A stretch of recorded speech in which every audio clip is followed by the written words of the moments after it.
Hey guys, welcome to our channel.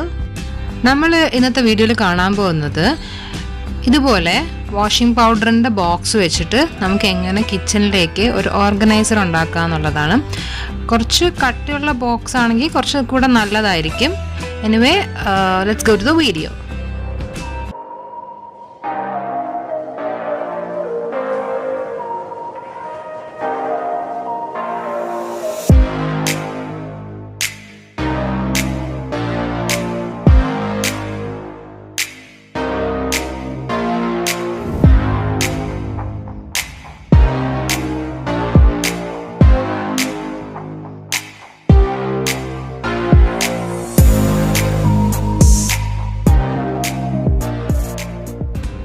അപ്പോൾ ആദ്യം നമ്മൾ ഇതുപോലെ കട്ടിയുള്ളൊരു ബോക്സ്, അതിപ്പം വാഷിംഗ് പൗഡറിൻ്റെ തന്നെ ആവണമെന്നില്ല, എന്തിൻ്റെ ആണെങ്കിലും ഒരു സ്ക്വയർ ബോക്സ് എടുക്കുക.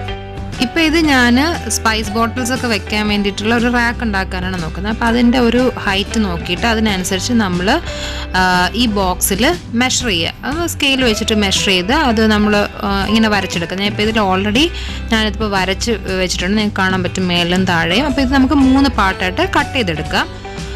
ഇതുപോലത്തെ ഒരു ബ്ലേഡ് വെച്ചിട്ട് നമുക്ക് കട്ട് ചെയ്തെടുക്കാം. ഇപ്പം നമ്മൾ ഈ സെയിം മെഷർമെൻറ്റ് എല്ലാ സൈഡിലും, നമ്മുടെ ഈ ബോക്സിൻ്റെ 4 സൈഡിലും അതുപോലെ മെഷർ ചെയ്ത് കംപ്ലീറ്റ് ആയിട്ട് വരച്ചിട്ട് കട്ട് ചെയ്തെടുക്കുന്നതായിരിക്കും കുറച്ചുകൂടെ നല്ലത്. കാരണം അപ്പം നമുക്ക് എന്താ പറയുക, കറക്റ്റ് സൈസിന് തന്നെ കിട്ടും. അല്ലെങ്കിൽ ചിലപ്പോൾ നമ്മളൊരു ഊഹം വെച്ചിട്ട് ഒരു സൈഡ് മാത്രം മെഷർ ചെയ്തിട്ട് വെട്ടിക്കഴിഞ്ഞാൽ ചിലപ്പം അങ്ങോട്ടും ഇങ്ങോട്ടൊക്കെ ആയിപ്പോവും. അപ്പം നമ്മുടെ മെഷർമെൻറ്റ് കറക്റ്റ് ആവത്തില്ല, വേറെ ഒന്നുള്ള ഒരു ഭംഗിക്കുറവ് വരും. അപ്പം നമുക്ക് മെഷർമെൻറ്റ്സ് എല്ലാം കറക്റ്റ് ആവാൻ വേണ്ടിയിട്ട് ഇതുപോലെ എല്ലാ സൈഡിലും നമുക്ക് ആ ഒരു സ്കെയിൽ വെച്ചിട്ട് മാർക്ക് ചെയ്ത് ഇതുപോലെ ലൈൻസ് എല്ലാ സൈഡിലും വരച്ചിട്ട് നമുക്ക് പിന്നെ കട്ട് ചെയ്തങ്ങ് എടുക്കാം.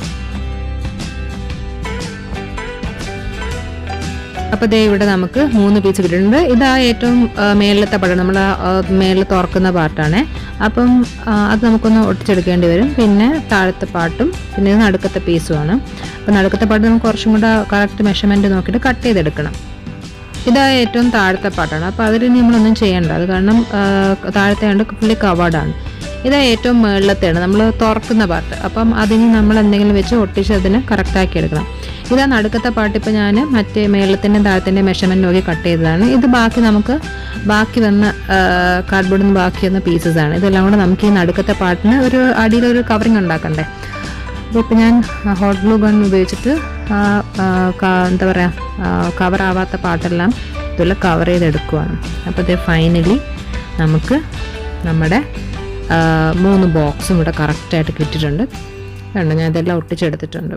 ഈ 3ാമത്തെ നടുക്കത്തെ പാട്ടും കുറച്ച് പീസൊക്കെ വെച്ച് നമ്മൾ ഒട്ടിച്ചെടുത്തിട്ടുണ്ട്. ഇനിയിപ്പോൾ ഇതിൻ്റെ പുറത്ത് നമ്മൾ ഇതുപോലെ പഴയ ഏതെങ്കിലും ഒരു തുണിയെടുത്ത് നമുക്കിതിനൊരു കവറിങ് ഉണ്ടാകും. ഇപ്പോൾ ഞാൻ ഫുള്ളി റീസൈക്ലിംഗ് ആയതുകൊണ്ടാണ് ഞാൻ തുണി ഉപയോഗിക്കാമെന്ന് പറഞ്ഞത് കേട്ടോ, ക്ലോത്ത് ഉപയോഗിക്കാമെന്ന് പറഞ്ഞത്. അല്ലെങ്കിൽ നമുക്ക് ഈസി ആയിട്ട് ചെയ്യാവുന്നതെന്ന് വെച്ചാൽ നമുക്ക് ഈ സ്റ്റിക്ക് ചെയ്യാൻ പറ്റുന്ന പാറ്റേൺ പേപ്പേഴ്സ് കിട്ടത്തില്ലേ, മതിലേലും സ്ലാബിലും ഒക്കെ ഒട്ടിക്കുന്ന ടൈപ്പ്, അത് വെച്ചിട്ട് ഒട്ടിച്ചാൽ കുറച്ചും കൂടി ഈസിയാണ്. ഇതിപ്പോൾ ഞാൻ നമ്മൾ എടുത്ത ക്ലോത്ത് ഈ ബോക്സിൻ്റെ സൈസ് അനുസരിച്ച് ഓരോ സൈഡിൽ ഒട്ടിക്കേണ്ട സൈസ് അനുസരിച്ച് കട്ട് ചെയ്തെടുത്തിട്ടുണ്ട്. അപ്പോൾ നമുക്ക് ആദ്യം ഉള്ളിൽ നിന്ന് തുടങ്ങാം. അപ്പോൾ ഇവിടെ ഞാൻ ഹോട്ട് ഗ്ലൂ ആണ് യൂസ് ചെയ്യുന്നത്. നമുക്ക് ഫെവിക്കോൾ വെച്ചിട്ടും ഇതിനേക്കാളും ഈസി ആയിട്ട് ചെയ്തെടുക്കാൻ പറ്റും. അപ്പോൾ ഞാനിപ്പം ഹോട്ട് ഗ്ലൂ ഇരുന്നുകൊണ്ട് അത് യൂസ് ചെയ്യുന്നതേ ഉള്ളൂ കേട്ടോ.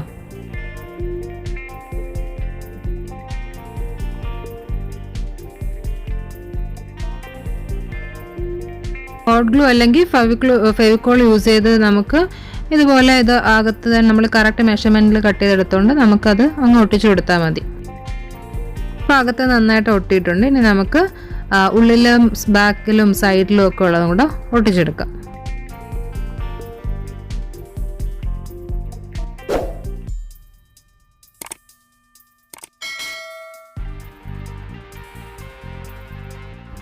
ഇനി നമുക്ക് പുറത്ത് സൈഡ്സും കൂടെ നമുക്ക് ഒട്ടിച്ചെടുക്കാം. അതുപോലെ ഹോട്ട് ഗ്ലൂ ഗൺ ഉപയോഗിച്ച് തന്നെ ഞാൻ ഇത് തേച്ചിട്ട് ഇതുപോലെ നമ്മൾ തുണി ഒട്ടിച്ചു കൊടുക്കുകയാണ്. ഒട്ടിച്ചു കൊടുത്തിട്ട് ഇത് ആ ഒരു സൈഡ് ഒട്ടിച്ചു കൊടുത്തിട്ട് സ്കെയിൽ വെച്ച് ജസ്റ്റ് ഒന്ന് പ്രസ് ചെയ്താൽ കുറച്ചുകൂടി നീറ്റായിട്ട് ഒട്ടിക്കിട്ടും.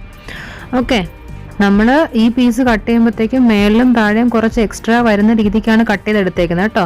അപ്പോൾ ദേ ഈ കോർണേഴ്സ് ഇല്ലേ, കോർണേഴ്സിൻ്റെ അവിടെ വന്നിട്ട് നമുക്ക് മടക്കി എടുക്കണ്ടേ. അപ്പോൾ അതുകൊണ്ട് ആ മേലെയും താഴെയും ഒക്കെ കോർണേഴ്സിൻ്റെ ഭാഗത്ത് വരുമ്പോൾ മേലെയും താഴെയും നമ്മൾ ഇതുപോലെ ഒരു വെട്ടിട്ട് കൊടുക്കും. വെട്ടിട്ട് കൊടുക്കുമ്പോഴത്തേക്കും നമുക്കത് മടക്കാൻ എളുപ്പമായിരിക്കും. അപ്പോൾ അതിന് വേണ്ടിയിട്ട് വെട്ടിട്ട് കൊടുത്തില്ലെങ്കിൽ നമ്മൾ അവിടെ ഒട്ടിക്കുമ്പോൾ വല്ലാണ്ട് വൃത്തികേടായിട്ടിരിക്കും. അപ്പോൾ ഇതുപോലെ മേളിലും താഴെയും വെട്ടിട്ട് കൊടുക്കുക. അതിനുശേഷം മേളിലും താഴെ നമ്മളിതുപോലെ ഗ്ലൂ ഉപയോഗിച്ചിട്ട് നമുക്ക് വേണ്ട താഴത്തേക്ക് വെച്ചും കൂടെ അതങ്ങ് ഒട്ടിച്ചു കൊടുക്കണം.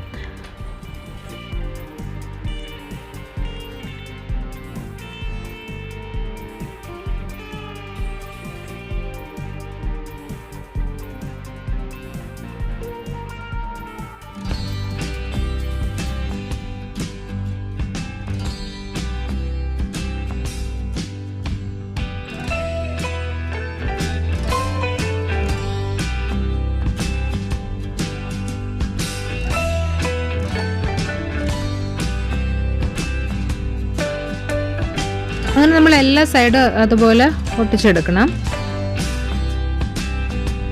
ഹോട്ട് ഗ്ലൂ തന്നെ വേണമെന്നില്ല, നമുക്ക് വൈറ്റ് ഗ്ലൂ വെച്ചിട്ട് നമുക്കിത് ഒട്ടിച്ചെടുക്കാമെന്ന് കാണിക്കാൻ വേണ്ടിയിട്ടാണ് ഞാൻ ഇനി ഫെവിക്കോൾ യൂസ് ചെയ്യാൻ പോകുന്നത്. ഫെവിക്കോൾ അല്ല, എനി വൈറ്റ് ഗ്ലൂ. ഓക്കെ, അപ്പോൾ ഏത് വൈറ്റ് ഗ്ലൂ വെച്ചിട്ടും നമുക്കിത് ഒട്ടിച്ചെടുക്കാം. സെയിം പ്രൊസീജിയർ തന്നെ. ഗ്ലൂ അപ്ലൈ ചെയ്യുക, നമുക്ക് ക്ലോത്ത് വെച്ചിട്ട് സ്റ്റിക്ക് ചെയ്തെടുക്കുക, അത്രയേ ഉള്ളൂ.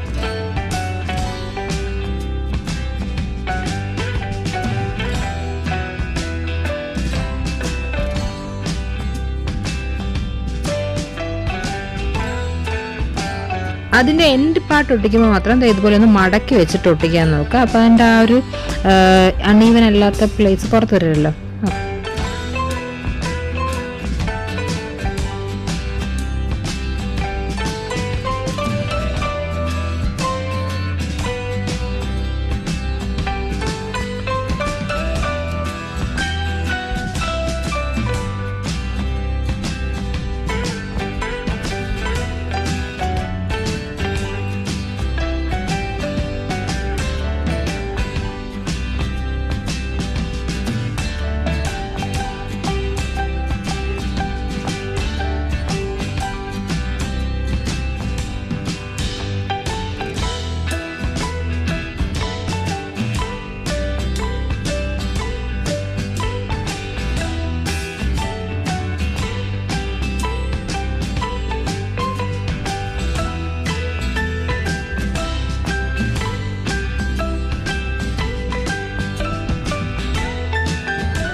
ഇനി നമുക്ക് താഴെ കൊണ്ട് കവർ ചെയ്തെടുത്താൽ മതി.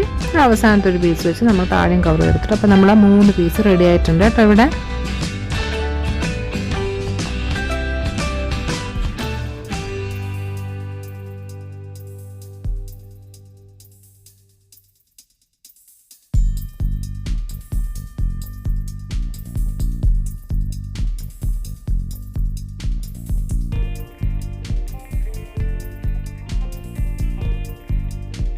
ചെയ്യേണ്ട എന്താന്ന് വെച്ചാൽ ഇതുപോലെ ഇതിൻ്റെ സൈഡ്സിൽ ഇതുപോലെ ഉണ്ടോ 4 ഹോൾസ് ഇടണം. മേലെയും താഴെ 2 സൈഡിലും മേലെയും താഴെ ഈക്വൽ ഡിസ്റ്റൻസിൽ നമ്മൾ ഹോൾസ് ഇടണം. അത് ഈ 3 എണ്ണത്തിലും നമ്മൾ ഇടണം, 2 സൈഡിലും ഇടണം. അതായത് ഒരു ബോക്സിൽ ഇതുപോലെ ഒരു സൈഡിൽ 4 ഹോൾസ്, മറ്റേ സൈഡിൽ 4 ഹോൾസ്, ടോട്ടൽ 8 ഹോൾസ്. ഇതുവഴി നമ്മൾ നൂല് കെട്ടിയിട്ടാണ് ഇതിനെ നമുക്കൊരു ആണിയിലോ എന്തിലോ നമുക്ക് നമ്മുടെ കിച്ചണിൽ വാളിൽ തൂക്കാൻ പറ്റും. ഓക്കെ.